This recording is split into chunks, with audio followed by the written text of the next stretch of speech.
بسم اللہ الرحمن الرحیم۔ احباب ذی وقار، کیا ہی خوبصورت حدیث پاک ہمارے سامنے ہے۔ عن عبداللہ ابن حنطب ان النبی صلی اللہ علیہ وسلم رآ ابا بکر و عمر، ایک مرتبہ حضور سید عالم صلی اللہ علیہ وسلم نے حضرت ابو بکر صدیق رضی اللہ تعالیٰ عنہ کو اور حضرت فاروق اعظم رضی اللہ تعالیٰ عنہ کو دیکھا اور دیکھ کر ارشاد فرمایا فقالا ھذان السمع والبصر، یہ دونوں شخصیتیں آنکھ اور کان ہیں۔ اب اس پہ محشی نے کافی تذکرہ کیا ہے کہ حضور صلی اللہ علیہ وسلم نے ان کو آنکھ اور کان کیوں کہا۔ ایک تعبیر یہ کی ہے کہ جس طرح سارے وجود میں آنکھ اور کان کا مقام ہے،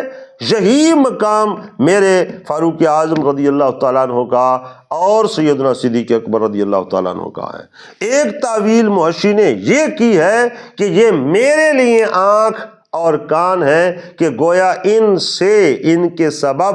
میں دین کو سنتا ہوں اور دین کو دیکھتا ہوں۔ مطلب کیا ہے کہ جہاں جہاں اور جس آدمی سے میں ان کی تعریف اور محبت کے قصیدے سنتا ہوں تو سمجھ آ جاتا ہے کہ یقیناً یہ دیندار لوگ ہیں، اور اگر کوئی ان کے خلاف بولتا ہے تو مجھے نظر آ جاتا ہے کہ گویا یہ دیندار لوگ نہیں ہیں۔ اور یقیناً یہی تعویل ہے کہ دین حقیقی جو اللہ تبارک و تعالیٰ کا ہے اور سنت نبویہ کا نور ہے اور جو سبب فلاح دارین ہے،